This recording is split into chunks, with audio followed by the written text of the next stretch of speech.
John Corwell, Sailor and Miner, and Poisonous Fish. By Louis Beck. John Corwell, Sailor and Miner.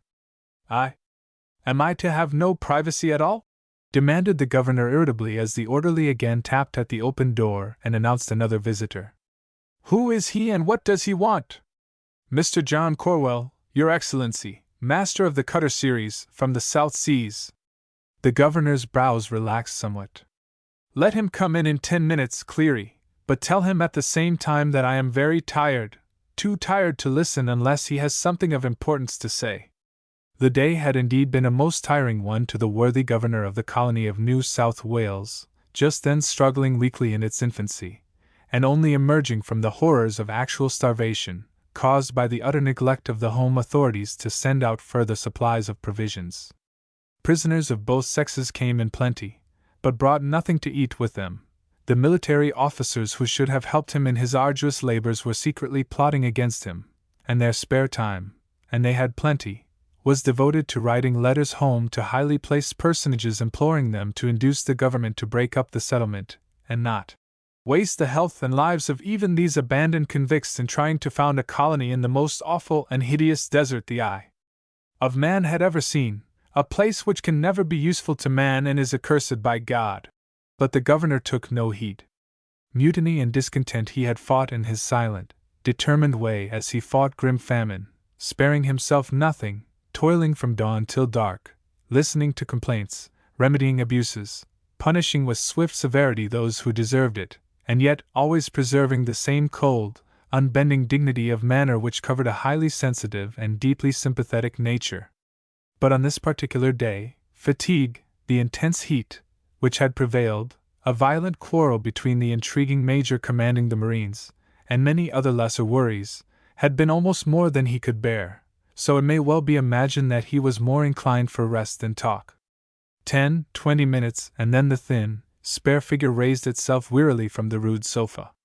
He must see his visitor. He had promised to do so, and the sooner it was over the better. He called to the orderly. Tell Mr. Corwell, you said, to come in? A heavy step sounded on the bare floor, and one OT, the finest specimens of manhood Governor Arthur Phillip had ever seen in all his long naval career, stood before him and saluted. There was something so pleasant and yet so manly in the handsome, clean-shaven and deeply bronzed face, that the governor was at once attracted to him. Be seated, Mr. Corwell, he said in his low yet clear tones. I am very tired, so you must not keep me long. Certainly not, Your Excellency. But I thought, sir, that you would prefer to hear the report of my voyage personally. I have discovered a magnificent harbor north of the Solomon Islands and... Ha! And so you came to me. Very sensible of you. I am obliged to you, sir. Tell me all about it. Certainly, Your Excellency, but I regret I have intruded on you this evening. Perhaps, sir, you will permit me to call again tomorrow? No, not at all, was the energetic reply. I am always ready to hear anything of this nature. I knew that, sir, for the masters of the Breckenbridge and another transport told me that you were most anxious to learn of any discoveries in the Pacific Islands. Very true, sir. I am looking forward to hear from them and from the masters of other transports which I am inducing to follow the whale fishery on their return voyage to England via Batavia. But so far I have heard nothing from any one of them. Encouraged and pleased at the governor's manner, the master of the series at once produced a roughly executed plan and a detailed written description of the harbor, which, he asserted with confidence, was one of the finest in that part of the Pacific. A broad, deep stream of water ran from the lofty range of mountains which traversed the island north and south and fell into a spacious bay, on the shores of which was a large and populous native village, whose inhabitants had treated Cornell and the few men of his ship's company with considerable kindness, furnishing them not only with wood and water, but an ample supply of fresh provisions as well. During the 2 weeks that the series lay at anchor, Corwell and 2 or 3 of his hands unhesitatingly trusted themselves among the natives, who escorted them inland and around the coast. Everywhere was evidence of the extraordinary fertility of the island, which, in the vicinity of the seashore, was highly cultivated, each family's plantation being enclosed by stone fences, while their houses were strongly built and neatly constructed. The broad belt of the slopes of the mountains were covered with magnificent timber, which Corwell believed to be teak, equal in quality to any he had seen in the East Indies, and which he said could be easily brought down to the seashore for shipment owing to there being several other large streams beside the one on whose banks the principal village was built. The governor was much interested, and complimented the young seaman on the manner in which he had written out his description of the place, and his observations on the character and customs of the inhabitants. "Such information as you have given me, Mr. Corwell, is always valuable, and I give you my best thanks. I wish I could do more, and had I the means, men, and money to spare, I should send a vessel there and to other islands in the vicinity to make further examination, for I believe that from those islands to the northward we can obtain invaluable food supplies in the future. The winds are more favorable for making a quick voyage there and back than they are to those groups to the eastward, but," and here he sighed, "our condition is such that I fear it will be many years ere His Majesty will consent to such an undertaking. But much may be done at private cost, perhaps in the near future." The young man remained silent for a moment or two, then with some hesitation he said, as he took a small paper packet from his coat pocket and handed it to the governor, "Will your Excellency look at this and tell me what it is?" I imagine it is pure gold, sir." "Gold, gold!" And something like a frown contracted the governor's pale brows. "Ever since the settlement was formed I've been pestered with tales of gold, and a pretty expense it has run me into sending parties out to search for it. Why, only 6 months ago a rascally prisoner gulled one of my officers into letting him lead an expedition into the bush. The fellow had filed down a brass bolt." He looked up and caught sight of the dark flush which had suddenly suffused his visitor's face. "But I do not for a moment imagine you are playing upon my credulity, Mr. Corwell." He untied the string and opened the packet, and in an instant an exclamation of astonishment and pleasure escaped as he saw that the folds of paper held quite 3 ounces of bright and flaky water-worn gold. "This certainly is gold, sir. May I ask where you obtained it?" "I made the voyage to Sydney Cove to tell your Excellency of 2 discoveries. One was of the fine harbor, the other was of this gold, which my wife, who is a native of Ternate, and myself ourselves washed out of the bed of a small stream. The natives helped us, but attached not the slightest value to our discovery. In fact, sir, they assured us as well as they could that much more was to be had in every river on the island. Your wife was it then, or yourself, who first recognized what it was?" "She did, sir. She has seen much of it in the hands of the Bugis and Arab traders in her native country." The governor moved his slender forefinger to and fro amid the shining, heavy particles, then he pondered deeply for some minutes. "Tell me frankly, Mr. Corwell, why did you make a long voyage to this settlement to tell me of your discovery?" "In the hope, sir, that you would advise and perhaps assist me. My crew are Malays and Chinese and would have murdered me if they knew what I knew. Will your Excellency tell me the proper course to pursue so that I may be protected in my discovery? I am a poor man, though my ship is my own, but she is old and leaky and must undergo heavy repairs before she leaves Sydney Cove again. My present crew I wish to replace by 6 respectable Englishmen, and—" The governor shook his head. "I will do all I can to help you, but I cannot provide you with men. The island which you have visited may have been discovered and taken possession of by France, 2 of whose exploring ships were in these seas a few years ago, and even if that is not the case I could not take possession of them for His Majesty, as I have no commissioned officer to spare to undertake such a duty.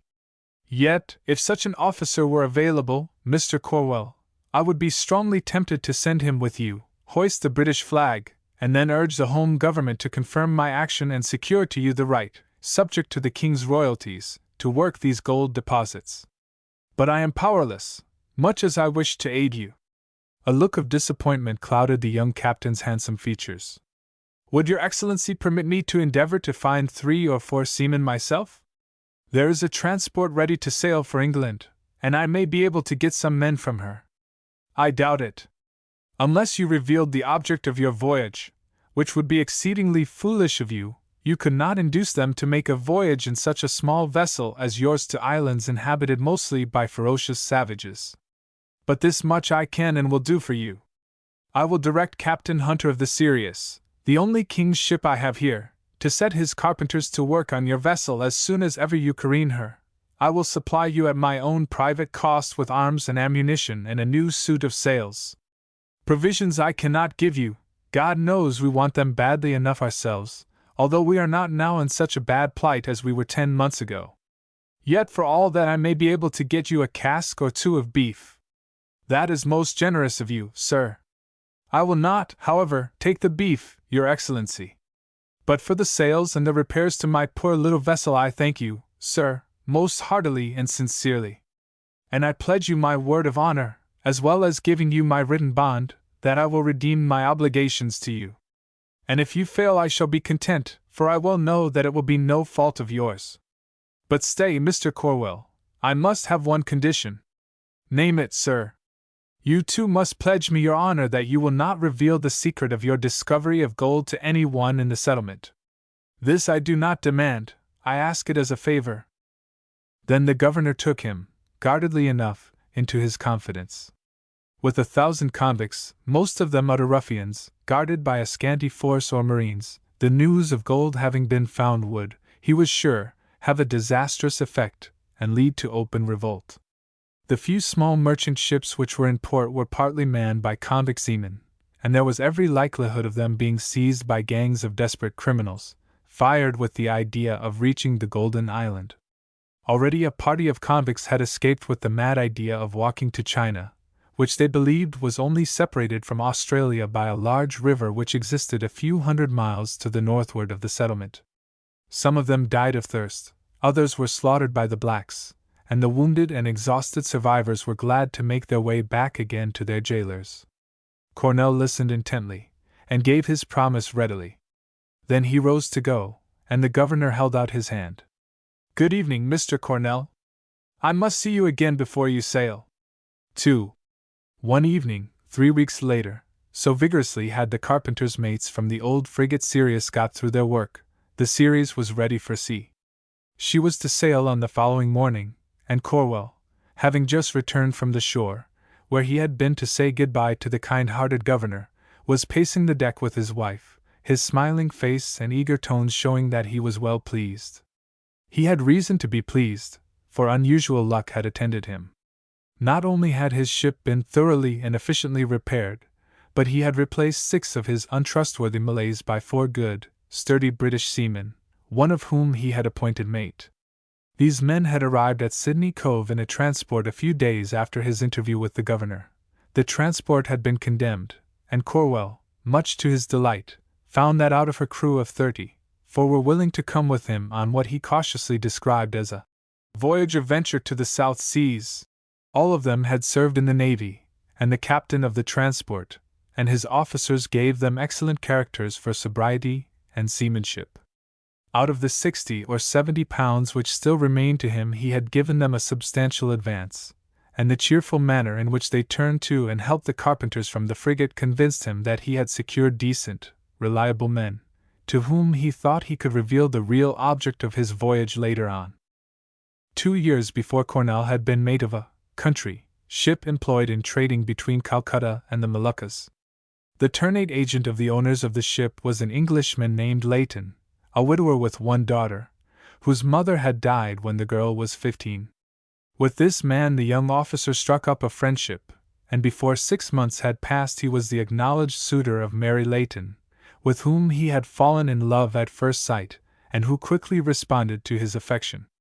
She was then 22 years of age, tall and fair, with dark hazel eyes, like her English mother, and possessed of such indomitable spirit and courage that her father often laughingly declared it was she, and not he, who really managed the business which he controlled. And she really did much to help him.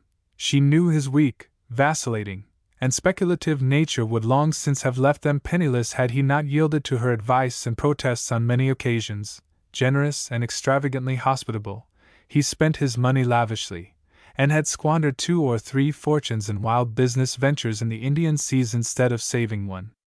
Latterly, however, he had been more careful, and when Corwell had made his acquaintance he had 2 vessels, a bark and a brig, both of which were very profitably engaged in the Manila China trade, and he was now sanguine or mending his broken fortunes. Isolated as were father and daughter from the advantages of constant intercourse with European society, the duty of educating the girl was a task of love to her remaining parent, who, before he entered John Company's service, had traveled much in Europe. Yet, devoted as he was to her, and looking forward with some dread to the coming loneliness of life which would be his when she married, he cheerfully gave his consent to her union with John Cornell, for whom he had conceived a strong liking, and who, he knew, would make her a good husband. They were married at Batavia, to which port they were accompanied by Mr. Layton, who, during the voyage, had pressed Corwell to leave his then employment and join him in a venture which had occupied his mind for the past year. This was to dispatch either the bark or brig, laden with trade goods, to the Society Islands in the South Pacific, to barter for coconut oil and pearl shell. Layton was certain that there was a fortune awaiting the man who entered upon the venture, and his arguments so convinced the young man that he consented. On arrival at Batavia, they found there the officers and crew of a shipwrecked English vessel, and one of the former eagerly took Corwell's place as chief mate, his captain offering no objection. A few weeks after, Mr. Layton hired the Ceres to take himself, his daughter, and her husband back to Ternate, eager to begin the work of fitting out one of his vessels for the voyage that was to bring them fortune. He, it was arranged, was to remain at Ternate. Mary was to sail with her husband to the South Seas. But a terrible shock awaited them. As the Ceres sailed up to her anchorage before Mr. Layton's house, his Chinese clerk came on board with the news that the bark had foundered in a typhoon, and the brig had been plundered and burnt by pirates within a few miles of Canton. The unfortunate man gave one last appealing look at his daughter, and then fell on the deck at her feet. He never spoke again, and died in a few hours. When his affairs came to be settled up, it was found that, after paying his debts, there was less than £400 left, a sum little more than that which Corwell had managed to save out of his own wages. "Never mind, Jack," said Mary. "'Tis little enough, but yet 'tis enough. And, Jack, let us go away from here. I should not care now to meet any of the people father knew in his prosperity." Cornell kissed his wife, and then they at once discussed the future. Half an hour later he had bought the Ceres from her captain, who was also the owner, paid him his money and taken possession. Before the week was out he had bought all the trade goods he could afford to pay for, shipped a crew of Malays and Chinese, and with Mary by his side, watched Ternate sink astern as the Ceres began her long voyage to the South Seas. After a 3 weeks' voyage along the northern and eastern shores of New Guinea, the Ceres came to an anchor in the harbor which Cornell had described to the governor. The rest of his story, up to the time of his arrival in Sydney Cove, the reader knows. Steadily northward under cloudless skies the high-pooped, bluff-bowed little vessel had sailed, favored by leading winds nearly all the way, for 24 days, when, on the morning of the 25th, Corwell, who had been up aloft scanning the blue loom of a lofty island which lay right ahead, descended to the deck with a smiling face. "That is not only the island itself, Mary, but with this breeze we have a clear run for the big village in the bay. I can see the spur on the southern side quite clearly." "I'm so glad, Jack, dear. And how you have worried and fumed for the past 3 days. I feared we had got too far to the westward, my girl," he said. Then, telling the mate to keep away a couple of points, he went below to pore over the plan of the harbor, a copy of which had been taken by the governor. As he studied it, his wife's fingers passed lovingly through and through his curly locks. He looked up, put his arm around her waist, and swung her to a seat on his knees. "I think, Mary, I can tell the men now." "I'm sure you can. The sooner you take them into your confidence the better." Corwell nodded. During the voyage he had watched the mate and 3 white seamen keenly, and was thoroughly satisfied with them. The remainder of the crew, 3 Manila men and 2 Penang Malays, did their duty well enough, but both he and his wife knew from long experience that such people were not to be trusted when their avarice was aroused. He resolved, therefore, to rely entirely upon his white crew and the natives of the island to help him in obtaining the gold. Yet, as he could not possibly keep the operations a secret from the 5 men he distrusted, he decided, as a safeguard against their possible and dangerous ill will, to promise them double wages from the day he found that gold was to be obtained in payable quantities. As for the mate and 3 other white men, They should have 1/5 of all the gold won between them, he keeping the remaining 4/5 for himself and wife. He put his head up the companionway and called to the man whom he had appointed mate. "Come below, Mallet, and bring Totten, Harris, and Sam with you." Wondering what was the matter, the 4 men came into the cabin. As soon as they were standing together at the head of the little table, the captain's wife went quietly on deck to see that none of the colored crew came aft to listen. "Now, men," said Corwell, "I have something important to tell you. I believe I can trust you." Then, in as few words as possible, he told them the object of the voyage and his intentions towards them. At first they seemed somewhat incredulous, but when they were shown some of the gold their doubts vanished, and they one and all swore to be honest and true to him, and to obey him faithfully whether afloat or ashore, in fair or evil fortune. From his scanty store of liquor the captain took a bottle of rum, and they drank to their future success. Then Corwell shook each man's hand and sent him on deck. Just before dusk the Ceres ran in and dropped her clumsy, wooden-stocked anchor in the crystal-clear water, a few cables' length away from the village. As the natives recognized her, a chorus of welcoming shouts and cries pealed from the shore from 500 dusky-hued throats. 3. A blazing, tropic sun shone in mid-heaven upon the motionless waters of the deep, landlocked bay in which the Ceres lay, with topmasts struck and awnings spread fore and aft. A quarter of a mile away was the beach, girdled with its thick belt of cocoa palms whose fronds hung limp and hot in the windless air as if gasping for breath. Here and there, among the long line of white, lime-washed canoes drawn up on the sand, snowy white and blue cranes stalked to and fro seeking for the small thin-shelled soldier crabs burrowing under the loose debris of leaves and fallen palm branches to escape the heat. A few yards back from the level of high water mark clustered the houses of the native village, built on both sides of the bright, fast-flowing stream which here, as it debouched into the sea, was wide and shallow, showing a bottom composed of rounded black stones alternating with rocky bars. Along the grassless banks, worn smooth by the constant tread of naked feet, grew tall many-hued crotons, planted and carefully tended by their native owners, and shielded from the rays of the sun by the ever-present cocoa palms. From either side of the bank, looking westward towards the forest, there was a clear stretch of water half a mile in length. Then the river was hidden from view, for in its course from the mountains through the heavily jungled littoral it took many bends and twists, sometimes running swiftly over rocky, gravelly beds, sometimes flowing noiselessly through deep, muddy-bottomed pools and dank, steamy swamps, the haunt of the silent, dreaded alligator. At the head of the straight stretch of water of which I have spoken there was on the left-hand bank of the river an open grassy sward, surrounded by clumps of areca and cocoa palms, and in the center stood a large house, built by native hands, but showing by various external signs that it was tenanted by people other than the wild inhabitants of the island. Just in front of the house, and surrounded by a number of canoes, the boat belonging to the Ceres was moored to the bank, and under a long open-sided, palm-thatched shed were a number of brown-skinned naked savages, some lying sleeping, others squatting on their hams, energetically chewing betel nut. As they talked and chewed and spat out the scarlet juice through their hideous red lips and coaly-black teeth, a canoe, paddled by 2 natives and steered by Mallet, the mate of the Ceres, came up the river. The instant it was seen a chorus of yells arose from the natives in the long hut, and Mary Corwell came to the open doorway of the house and looked out. Wake up, Jack!" she cried, turning her face inwards over her graceful shoulder. "Here is Mallet." Her voice awoke her husband, who in an instant sprang from his couch and joined her, just as Mallet, a short, square-built man of 50, stepped out of the canoe and walked briskly towards them, wiping his broad, honest face with a blue cotton handkerchief. "Come inside, Mallet. 'Tis a bit cooler in here. I'm sorry I sent you down to the ship on such a day as this." Mallet laughed good-naturedly.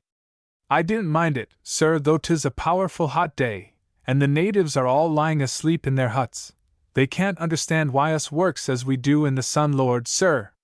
How I should like to see old Kingsdown and Walmer Castle today, all white with snow.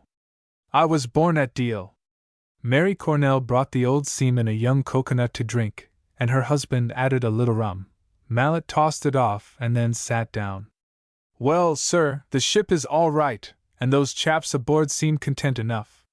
But I'm afeard that the worms are getting into her, although she is moored right abreast of the river. So I took it on me to tell Totten and Harris to stay aboard whilst I came back to ask you if it wouldn't be best for us to bring her right into the fresh water, and moor her here, right abreast o' the house. That'll kill any worms as has got into her timbers. And we can tow her in the day after tomorrow, when there will be a big tide. You did quite right, Mallet.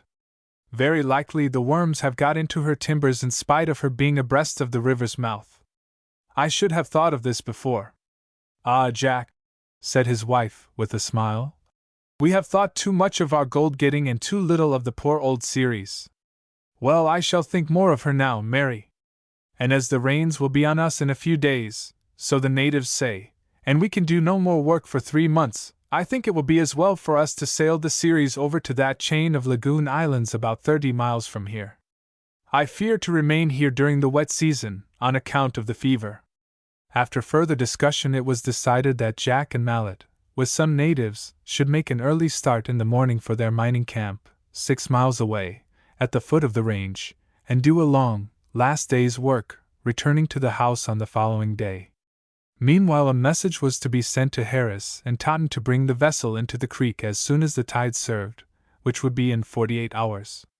Then, whilst she lay for a week in the fresh water, so as to kill the suspected Teredo novalis worms, which Mallet feared had attacked her, she was to be made ready for the short voyage of 30 miles over to a cluster of islands enclosing a spacious lagoon, where Corwell intended to beach her till the rainy season was over, when he would return to work a very promising stream in another locality.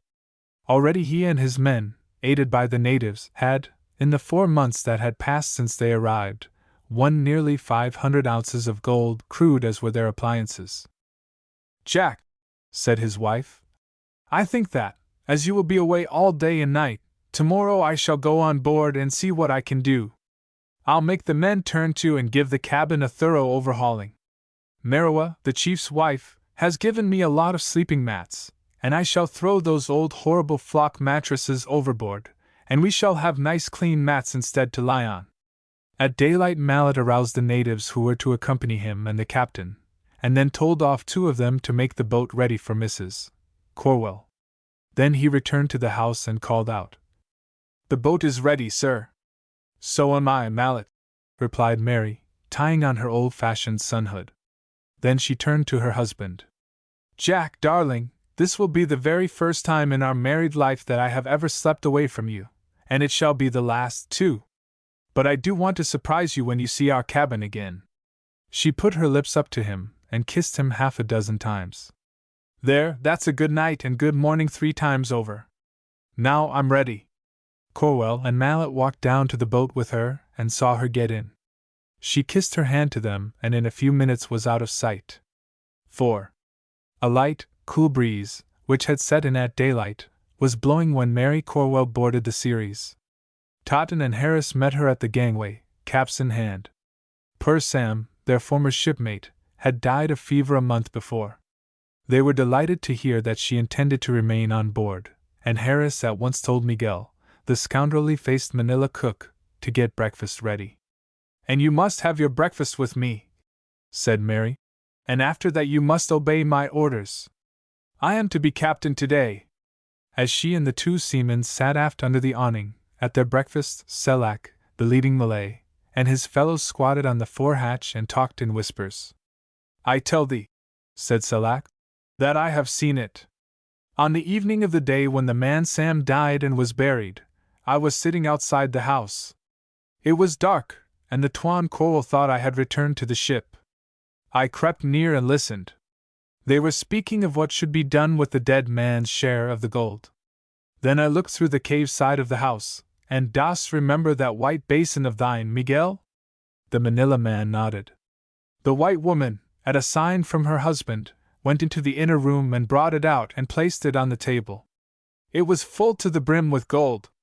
And there was more in a bag. His listeners drew nearer to him, their dark eyes gleaming with avarice. Then the Tuan said, None of Sam's gold will I or my wife touch.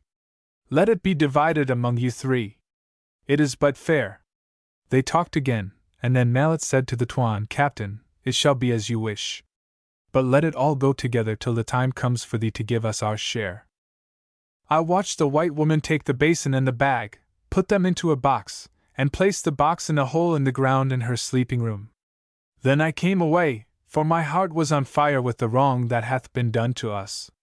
He rose to his feet and peered round the corner of the galley.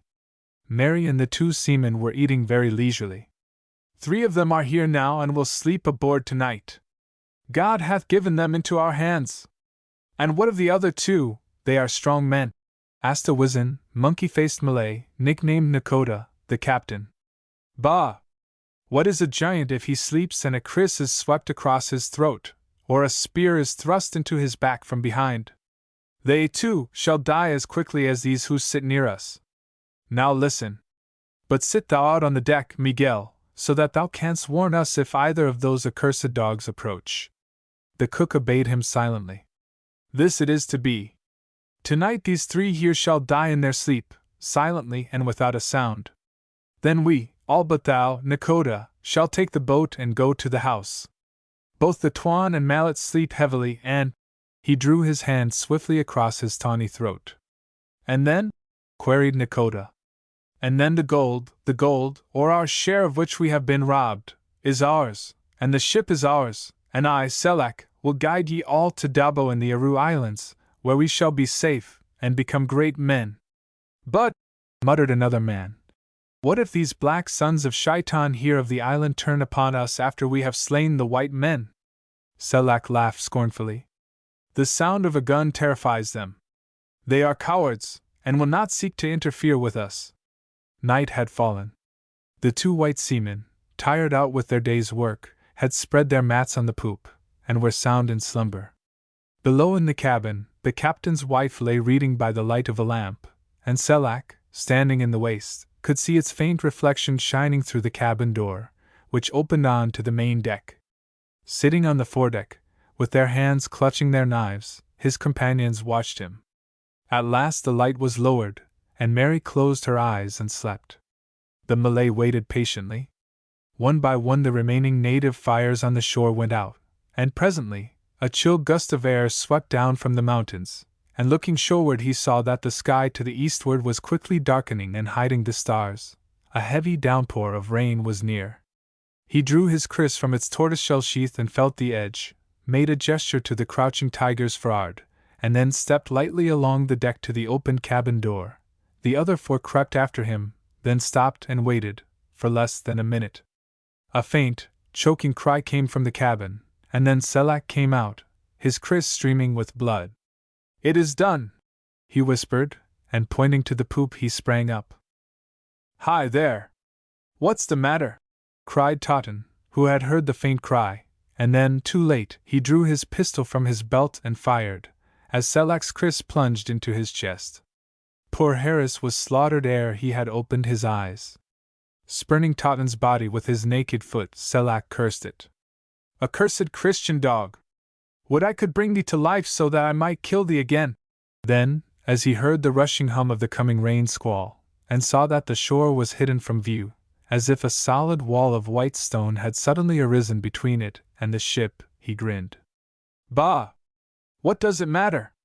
Had it been a cannon instead of a pistol it could scarce have been heard on the shore in such a din.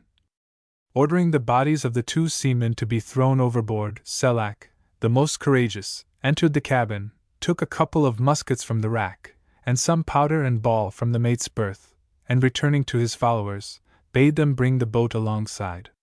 Throw the woman after them, he cried to Nakoda, as the boat pushed off into the darkness, just as the hissing rain began. We shall return ere it is dawn. Nakoda would have sprung over the side after the boat, but he feared the sharks even more than Selak's kriss, so running for'ard, he crept into his bunk and lay there, too terrified to move. Mallet and Corwell, with the natives, worked hard till near sunset, and then ceased. There's nearly 5 ounces in that lot, Mallet, said the captain, pointing to 2 buckets of wash dirt. Let us have a bathe, and then get something to eat before it is too dark. The natives say we ought to get back to the house, sir, instead of sleeping here tonight. They say a heavy storm is coming on, and we'll be washed out of the camp." "Very well, Mallet, I don't want to stay here, I can assure you." "Tell them to hurry up, then. Get the shovels and other gear, and let us start as quickly as possible. It will take us a good 3 hours to get back to the house." By sunset they started, walking in single file along the narrow, dangerous mountain path, a false step on which meant a fall of hundreds of feet. Halfway down, the storm overtook them, but guided by the sure-footed natives they pressed steadily on, gained the level ground, and at last reached the house about 10 o'clock.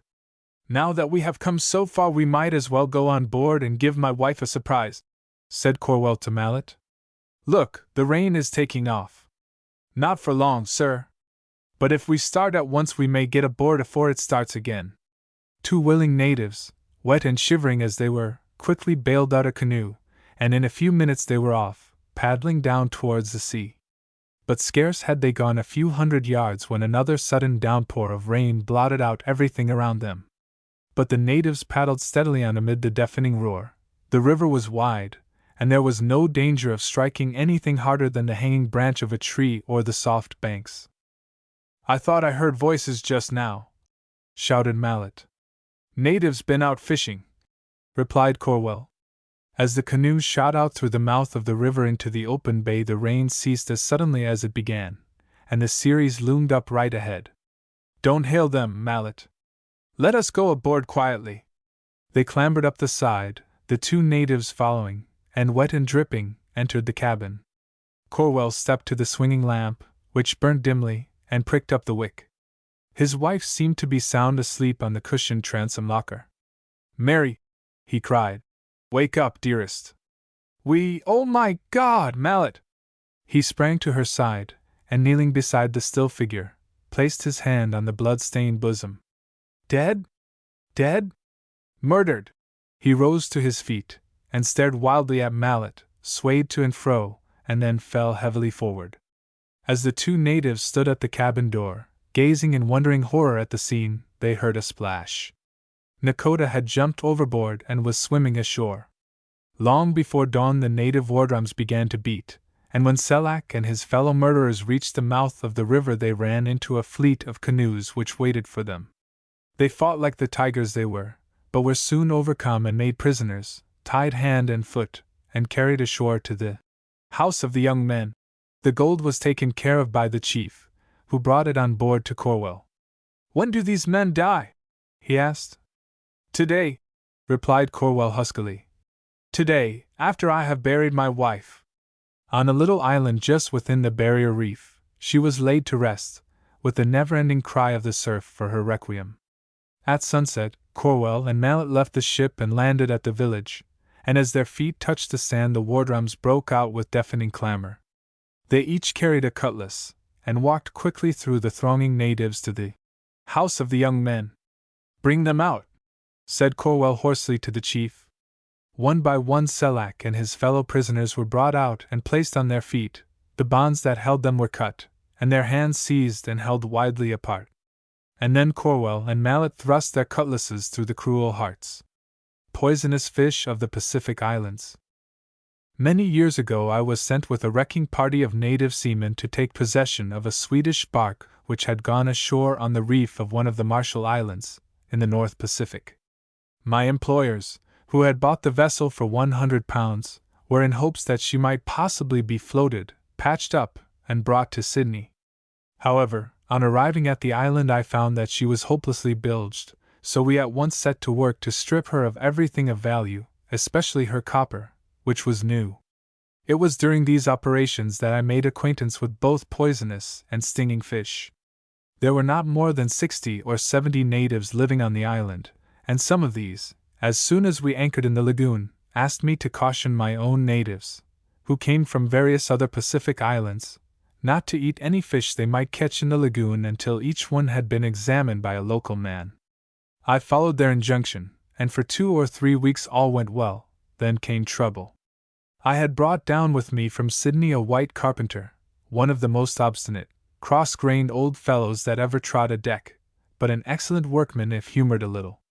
At his own request he lived on board the wrecked bark, instead of taking up his quarters on shore in the native village with the rest of the wrecking party. One evening, as I was returning from the shore to the schooner — I always slept on board — I saw the old man fishing from the waist of the wreck, for it was high tide, and there was 10 feet of water around the ship. I saw him excitedly haul in a good-sized fish, and hailing him, inquired how many he had caught, and if he was sure they were not poisonous. He replied that he had caught 5, and that there was nothing the matter with them. Knowing what a self-willed, ignorant man he was, I thought I should have a look at the fish and satisfy myself, so I ran the boat alongside and clambered on board, followed by 2 of my native crew. The moment we opened the fish's mouths and looked down their throats, we saw the infallible sign which denoted their highly poisonous condition, a coloring of bright orange with thin reddish-brown streaks. The old fellow grumbled excessively when I told him to throw them overboard, and then somewhat annoyed me by saying that all the talk about them being unsafe was bunkum.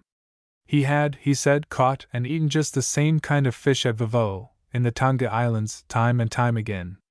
It was no use arguing with such a creature, so, after again warning him not to eat any fish of any kind unless the natives passed them as non-poisonous, I left him and went on board my own vessel. We had supper rather later than usual that evening, and, as the mate and myself were smoking on deck about 9 o'clock, we heard 4 shots in rapid succession fired from the wreck. Knowing that something was wrong, I called a couple of hands, and in a few minutes was pulled on board, where I found the old carpenter lying writhing in agony, his features presenting a truly shocking and terrifying appearance. His revolver lay on the deck near him. He had fired it to bring assistance. I need not here describe the peculiarly drastic remedies adopted by the natives to save the man's life. They at first thought the case was a hopeless one, but by daylight the patient was out of danger. He was never able to turn to again as long as we were on the island, and suffered from the effects of the fish for quite 2 or 3 years. He afterwards told me, made up his mind to eat some of the fish that evening to show me that he was right and I was wrong. A few weeks after this incident, myself and a native lad named Veery, who was one of our crew and always my companion in fishing or shooting excursions, went across the lagoon to some low sandy islets, where we were pretty sure of getting a turtle or 2. Veery's father and mother were Samoans, but he had been born on Nassau Island, a lonely spot in the South Pacific, where he had lived till he was 13 years of age. He was now 15, and a smarter, more cheerful, more intelligent native boy I had never met. His knowledge of bird and fish life was a never-ending source of pleasure and instruction to me, and the late Earl of Pembroke and Sir William Flower would have delighted in him. It was dead low tide when we reached the islets, so taking our spears with us we set out along the reef to look for turtle in the many deep and winding pools which broke up the surface of the reef. After searching for some time together without success, Veery left me and went off towards the sea, I keeping to the inner side of the lagoon. Presently, in a shallow pool about 10 feet in circumference, I espied a small but exceedingly beautiful fish.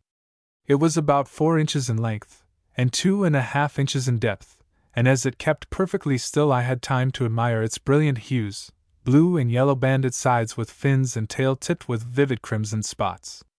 Around the eyes were a number of dark yellowish or orange-colored rings, and the eyes themselves were large, bright, and staring.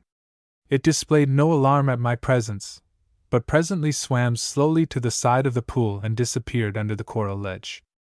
I determined to catch and examine the creature, and in a few minutes I discovered it resting in such a position that I could grasp it with my hand.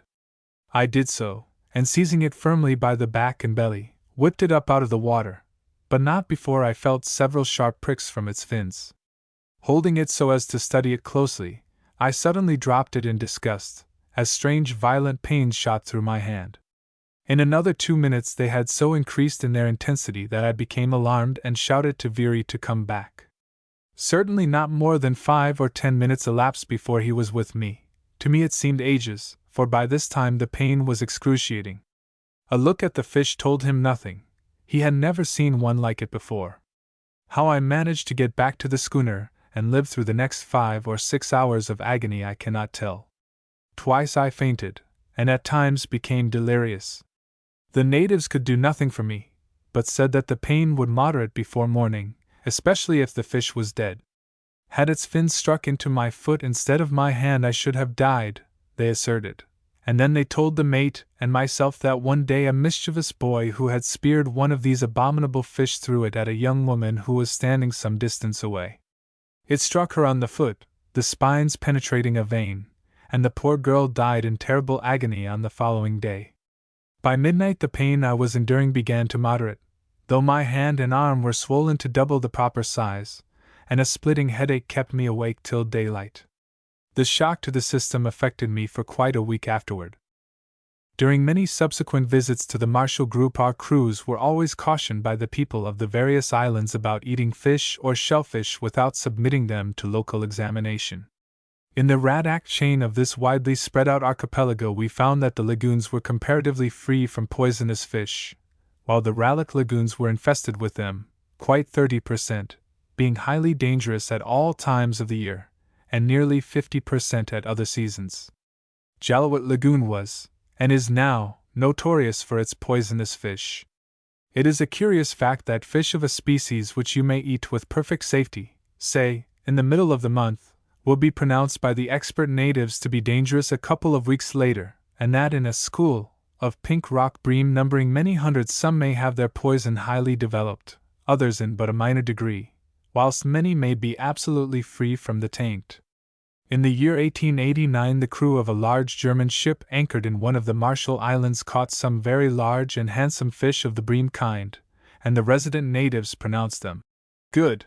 3 or 4 days later some more were taken, and the cook did not trouble to ask native opinion. The result was that 8 or 9 men were taken seriously ill, and for some time the lives of several were despaired of.